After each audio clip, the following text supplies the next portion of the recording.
Lance Armstrong, aquele cujo nome não pode ser pronunciado, é uma figura absolutamente incontornável no ciclismo. Foi no passado, é no presente e eu acredito que continuará a ser no futuro. Terminei esta semana de ver o documentário onde o próprio se apresenta a ser entrevistado, um documentário da ESPN, e que eu recomendo vivamente a que qualquer fã do ciclismo, passado e presente, veja, tem que ver.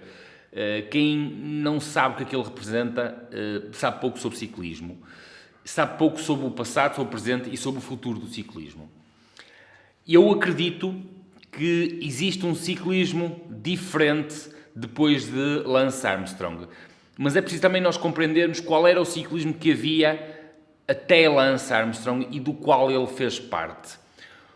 Eu vi todo o tipo de documentários onde foi mencionado o nome dele, onde ensinaram todas as histórias, onde todas as outras personagens participaram. Eu vi tudo, eu consumi tudo. Eu sou de uma geração, da geração Lance Armstrong. Vi-o a ganhar todos os tours e eu, depois de ver este documentário, eu senti uma necessidade de... vou fazer o vídeo, vou convencer as pessoas a verem o documentário, a perceberem um bocadinho mais da história, a aprofundarem um bocadinho mais a personagem. E este é fundamental, porque é a primeira vez que ele está verdadeiramente a falar e eu acredito que desta vez é verdade, principalmente depois de ter visto o documentário.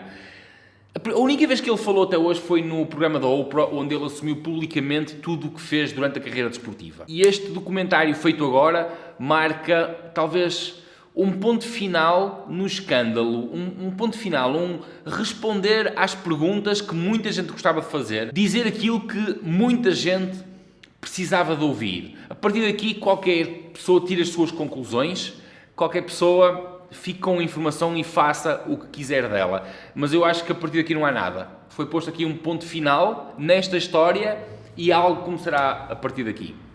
O vídeo de hoje vai ser sobre isto. Se tu quiseres ver apenas o áudio deste vídeo, ele está disponível na plataforma Patreon, obviamente disponível apenas para quem já é nosso subscritor. Também podes tornar-te nosso patrono, apoiar o projeto e a partir daqui vai começar a haver cada vez mais situações exclusivas de quem é nosso subscritor.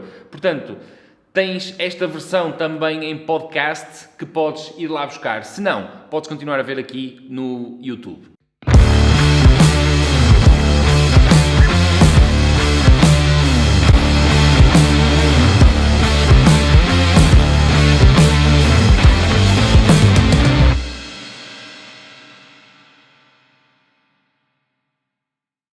Imagina que cresceste a ver o super-homem a salvar tudo, a salvar todos e a ser o melhor dos super-heróis.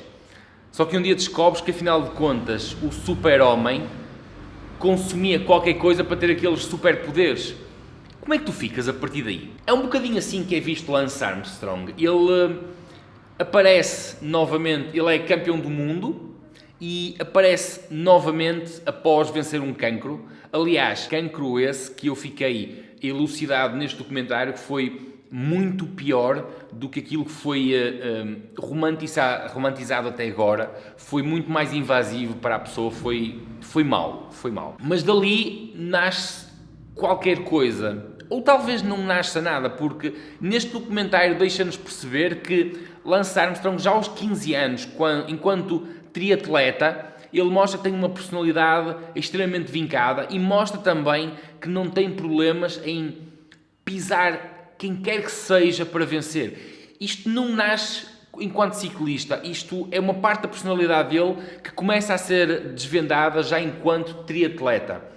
Depois ele passa para o ciclismo de estrada e continuou a apurar este tipo de personalidade, uma personalidade vencedora, mas um vencedor a qualquer custo. E foi isso que ele mostrou a carreira toda dele. Todos os documentários sobre Lance Armstrong que eu vi até à data sempre fizeram questão de tentar mostrar uma personalidade difícil, um homem até mau. Ao ver isto, principalmente porque é falado na primeira pessoa, eu tirei essas dúvidas todas. Ele é exatamente assim, ou ele era. Ninguém muda da água para o vinho. Mas, efetivamente, ele próprio admite que foi muitas vezes injusto, mas ele a determinada altura teve que mentir. E o que vem a seguir a uma mentira são mais mentiras. E a certa altura estamos tão enrolados na mentira que não podemos simplesmente parar e dizer: oh, calma, tudo isto foi uma mentira. Também muito importante, e eu agora vou falar aqui de uma situação para tentar contextualizar aquilo que eu vou dizer a seguir. Eu estudei História de Arte durante o meu secundário. E o meu professor de História de Artes costumava dizer que nós, para compreendermos uma peça, temos que compreender primeiro o período onde ela foi realizada. Nós só conseguimos compreender o porquê dos nus gregos ou os nus romanos se nós compreendermos como é que era a civilização grega e a civilização romana. Senão nós não vamos chegar a lado nenhum e não vamos compreender o porquê. Compreender não é aceitar. Mas, no entanto, eu, depois deste documentário, e se rumores e ideias ouvissem, cada um de vocês, vejam por favor o documentário e cada um tire a sua ideia, e depois de verem, deem-me a vossa opinião também. Lance Armstrong do poço a partir dos 21 anos de idade. Recorreu, segundo o próprio diz, a tudo que era substância dopante. O grande salto que ele deu foi quando descobre o médico Michel Ferrari, também um grande envolvido neste caso, e é apresentado à eritropoetina, ainda me é difícil, conhecido como EPO. Aí ele diz que era o Rolls Royce dos dopantes, era um boost completamente diferente daquilo que ele estava habituado. E a partir daí dá um salto considerável. A partir daí vêm as 7 voltas à França. Mas ele corria num mundo onde nós chegamos à conclusão de que ele corria entre iguais. Eu não posso sequer dizer que todos que lá estavam dopados, mas a ideia que este documentário, pela voz de vários intervenientes e pela voz do próprio, nos dá, é que era tudo igual. Reparem, por exemplo, Ian Rich, que foi várias vezes segundo na volta à França, segundo, sendo Lance primeiro, foi também eliminado por causa disso. Aliás, Ian Rich foi recentemente internado numa clínica psiquiátrica, o próprio internou-se para tentar eliminar problemas ainda desse tempo, e ele também esteve envolvido numa situação. As equipas tinham programas de doping, que ou estavas dentro do programa, ou estavas fora da equipa. E não era tão aberto quanto isso. Não era se quiseres fazes, se não quiseres não fazes. Se quiseres estar na equipa, tens que fazer. Havia programas, havia protocolos, havia os corredores normais e os corredores A-Team. Estavam muito acima dos outros. E os que estavam envolvidos no programa não davam hipótese aos outros. Isto são assuntos sensíveis, porque eu não posso de forma alguma defender o doping. O doping é nefasto para a saúde.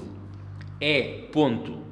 Mas também, tal como é descrito lá no próprio programa, os ciclistas arriscam a vida todos os dias a partir do momento em que saltam para cima de uma bicicleta. Portanto, quando alguém lhes diz não tomes doping porque isso pode matar-te, eles, quando saltam para cima da bicicleta, estão a correr esse risco. Isto na época até Armstrong. E eu acredito, talvez seja inocência da minha parte, mas eu prefiro viver preso nesta inocência, pelo menos para já. Eu costumo dizer que no dia em que eu perder esta inocência, eu abandono o ciclismo de vez. Nem tenho aqui a entregar pizzas, eu abandono o ciclismo de vez.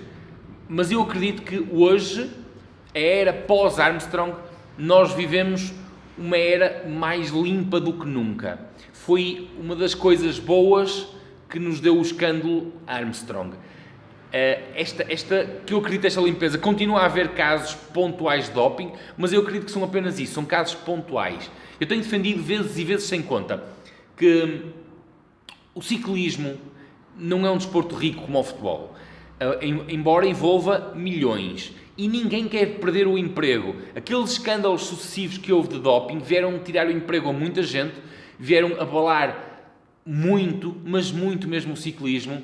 Eliminou equipas inteiras, acabou com patrocinadores e, portanto, houve uma necessidade que a própria UCI alavancou isso, de criar programas anti-doping, de fazer controles apertadíssimos, e eu acredito que esses programas estão efetivamente a funcionar. E hoje vivemos uma época limpa, talvez a época mais limpa do que nunca.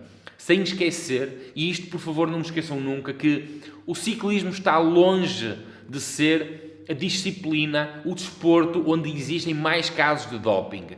A única coisa que acontece é que o ciclismo é a disciplina mais controlada. E é a disciplina mais controlada que é o próprio ciclismo, são os próprios meios envolvidos no ciclismo que querem que exista este controle, que querem que exista este rigor, para nós podermos limpar um passado negro onde o doping era um bar aberto. E era normal, e era frequente, e quando nós ouvimos documentários, pelo menos daqueles que resolvem dizer a verdade, aqueles que resolvem abrir a mente, eles todos dizem isso. Toda a gente sabia, não é toda a gente o fazia, mas a maior parte dos atletas faziam. E o Lance Armstrong foi uma personalidade muito forte de querer ganhar a qualquer custo, com fazer o que é preciso para ganhar. Há duas personagens, e passar aqui para a fase seguinte, há duas personagens que sem dúvida destacam-se, um pela positiva e um pela negativa neste documentário.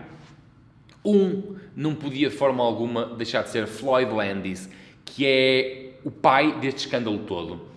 É uma espécie de mesquinhez de Floyd Landis que leva a revelar todos os segredos da equipa, a violar um acordo, chamemos-lhe um acordo de máfia. E eu a falar em máfia, a ambulância a passar, quase que bateu certo. Mas foi Floyd Landis que violou aquele que foi o acordo mãe, um acordo de cavalheiros, um acordo de confidencialidade, de todos fazemos isto, saímos daqui e ninguém fala. Num acesso de fúria, num acesso de raiva por... quase como às crianças, eu não te deixo brincar, então ele foi fazer queixa aos pais. E basicamente foi o que aconteceu, depois de ele terminar o tour e ter apanhado um controle positivo, apanhou 2 anos, quando ele quis voltar para a equipa do Lance Armstrong não o aceitou e ele então decidiu contar tudo.